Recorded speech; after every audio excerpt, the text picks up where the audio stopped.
muslimah. Bagaimana kabar kalian hari ini? Pasti baik-baik saja ya, alhamdulillah. Sebelum kita belajar, kita baca doa dulu bersama-sama ya. Bismillahirrahmanirrahim. Rabbi zidni ilma warzuqni fahma. Amin. Mudah-mudahan ilmu yang kita pelajari hari ini bermanfaat bagi kita bersama. Baik, bertemu lagi dengan Miss Aris. Hari ini kita akan belajar tentang kisah keteladanan Luqman Al-Hakim. Nah, siapakah Luqman? Oke, kita simak bersama-sama ya. Luqman adalah seorang tukang kayu, namanya hanya Luqman, yang bernama Luqman Al-Hakim adalah gelar yang disematkan kepadanya.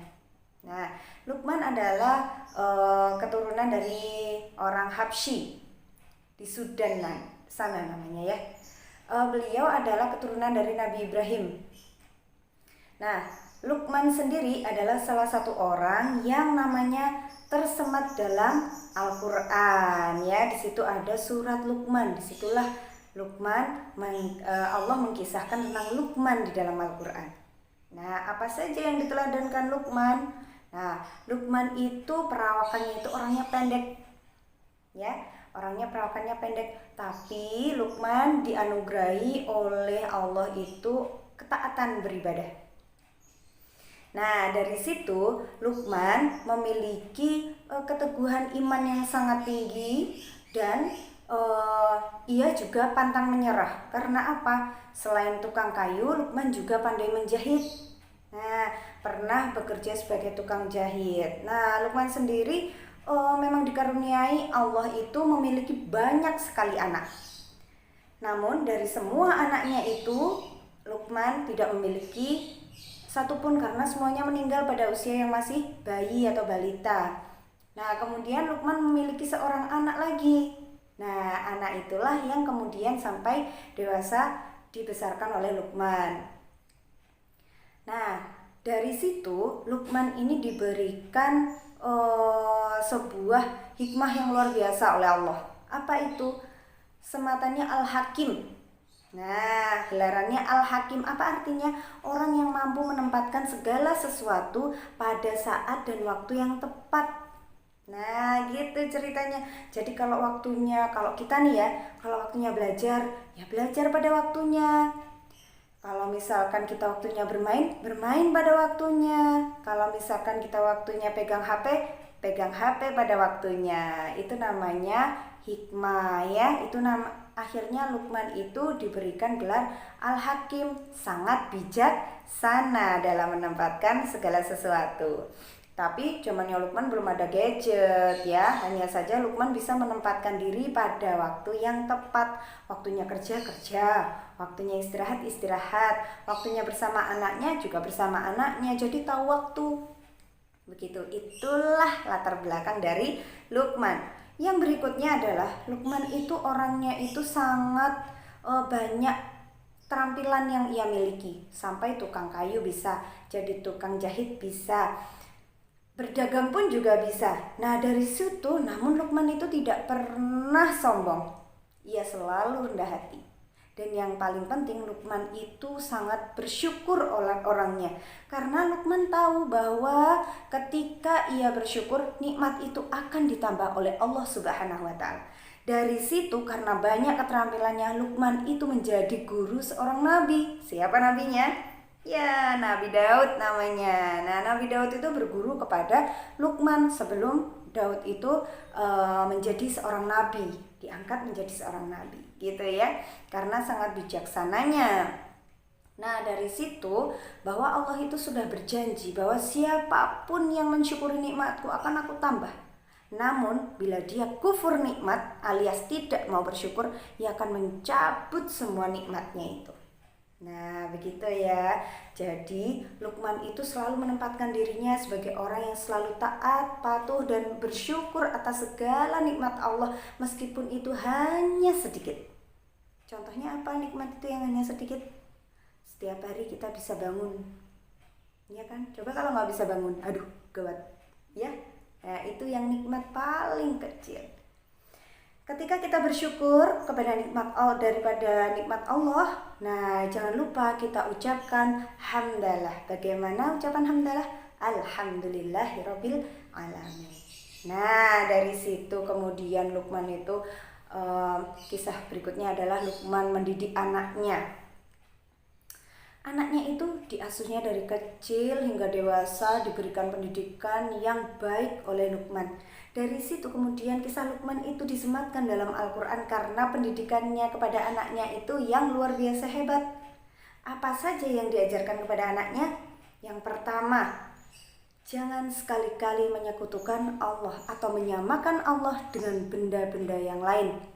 Nah, contohnya menganggap pohon itu Tuhan, menganggap batu itu juga Tuhan, menyembah-nyembah api. Nah, itu tidak boleh. Itu namanya syirik, musyrik, itu tidak boleh.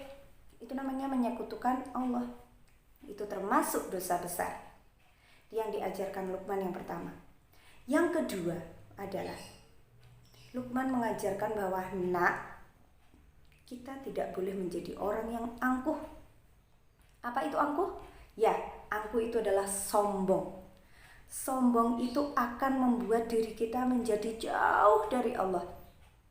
Karena apa? Selalu membanggakan dirinya sendiri. Bahwa aku ini lo hebat, aku ini lo pintar, aku ini lo paling bisa. Enggak. Ya.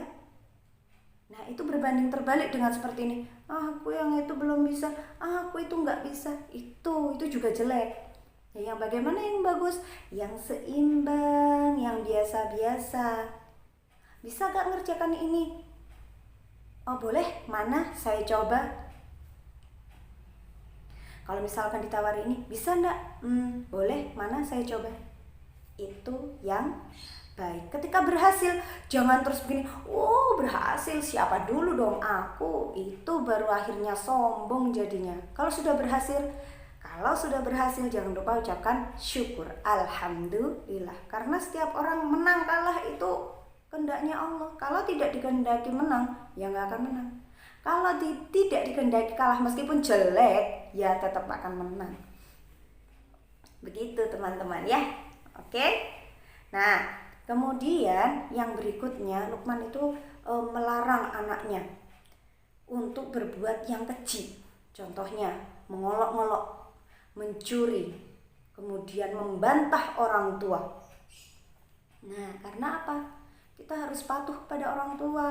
Begitu teman-teman. Itu adalah ajaran Luqman. Nah, berikutnya ini ada sebuah kisah dari Luqman dengan anaknya. Ia mengajarkan sesuatu yang sangat membuat anaknya bingung. Nah, kita itu tidak bisa mengarahkan apa yang dibicarakan orang. Tapi kita harus punya prinsip. Kalau kita anggap baik, kita harus jalankan itu. Bismillahirrahmanirrahim. Karena Allah yang akan menentukan segalanya. Tapi kita anggap tidak baik, ya jangan dilakukan. Gimana ya? Kok aku bingung? Oke, kita buktikan. Pada suatu hari, si Luqman itu menyuruh anaknya, bawakan aku seekor keledai. Tahu kan keledai? Keledai itu yang kuda kecil itu ya. Kemudian dibawakan. Untuk apa ini ya? Ayo ikut ayah. Kemudian ayahnya naik ke keledai. Si anaknya itu membawa talinya si keledai. Sampai jalan, kemudian ada orang yang berkata, ini orang bagaimana sih? Masa anaknya yang kecil disuruh jalan, padahal dia kan kelihatan sehat. Masa dia yang naik keledai? Nah, kemudian Luqman berbisik kepada anaknya, Nak, dengarkan apa kata orang? Iya. Kemudian diganti, anaknya dinaikkan keledai, dianya yang jalan. Kemudian suatu tempat ada orang berkata, lah itu anaknya kok gimana sih? Si bapaknya yang udah tua kok disuruh jalan, terus dia naik di atas keledai. Kok gak kasihan banget sih sama bapaknya? Si anaknya turun. Nak, dengar lagi kan apa kata orang? Iya ya, simpan dulu di sini.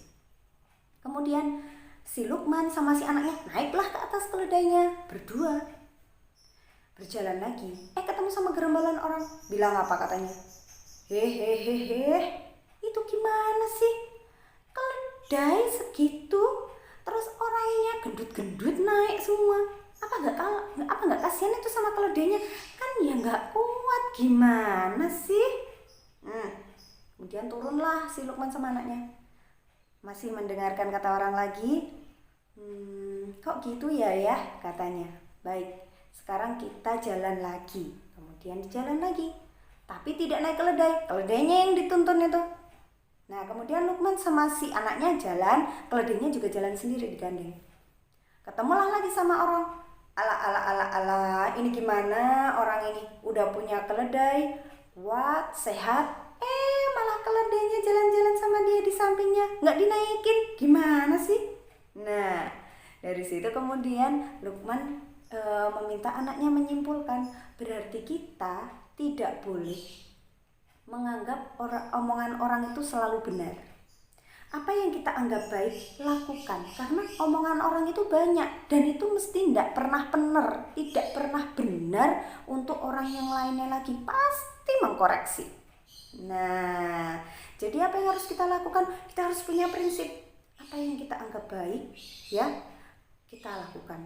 Kalau kita anggap tidak baik, jangan dilakukan. Kenapa seperti itu? Ya kita diberi akal kok buat berpikir kok, iya kan? Kita harus berpikir, kira-kira ini benar nggak ya? Kalau nggak tahu benar atau salah, tanyakan kepada orang yang lebih dewasa. Boleh ayahnya, boleh ibunya, boleh omnya, boleh tantenya, boleh omanya, boleh opanya, boleh gurunya. Nah, harus bertanya. Jangan cuman mendengarkan kata orang. Kok gitu sih? Kok gitu sih? Nah, nggak boleh. Kayaknya ini nggak benar, berarti aku kan belum tentu kalau yang diomongkan orang itu baik untuk kita, ya kan? Nah, jadi seperti itu teman-teman, kita harus punya prinsip dalam hidup itu ya. Nah, itu adalah sepenggal kisah Lukman sama anaknya ya. Intinya kita harus berpikir bahwa apa yang kita lakukan itu harus baik. Kalau tidak baik jangan dilakukan, jangan selalu menuruti kata orang. Nah, itu adalah kisah teladannya si Lukman. Ingat ya, teladan Lukman tidak boleh menyekutukan Allah. Yang kedua, tidak boleh angkuh atau sombong. Yang ketiga, hormat dan patuhlah kepada orang tua. Itu ya. Nah, ingat kisah keteladanannya Lukman. Baik, setelah kisah keteladanan Lukman ini ada dua tugas untuk kalian ya. Yang pertama adalah ceritakan kembali apa yang sudah Miss ceritakan ini tadi ya. Jangan mencontoh di buku ya. Ceritakan kembali apa yang sudah kalian dengarkan ini di buku tulis. Ditulis ya, Miss. Kayaknya aku mau ngetik aja, Miss. Bolehlah diketik, boleh ya, diketik boleh, diketik langsung Word boleh. Kalau mau ditulis tangan malah lebih bagus karena apa? Akan menguatkan otot tangan dan motorik halus kita gitu ya. Terus kemudian tugas yang kedua adalah ada di LKS halaman 59, ada nomor 1 sampai dengan 10 dikerjakan ya. Kalau sudah dikerjakan dua tugas itu tadi, silakan difoto, kirimkan ke Classroom PAI. Oke, sudah paham? Oke, insya Allah kita bertemu lagi minggu depan dengan keadaan yang tetap sehat dan semangat. Jangan lupa terapkan 5M. Ada apa saja? Mencuci tangan, pakai sabun dan air mengalir, memakai masker ketika di luar rumah, menjaga jarak. Kemudian yang keempat adalah menjauhi kerumunan dan mengurangi mobilitas. Ingat ya teman-teman ya, kita usir corona bersama-sama. Oke, tetap sehat dan tetap semangat. Sekian dari Miss, ada kurang lebihnya mohon maaf. Wassalamualaikum warahmatullahi wabarakatuh. Dah.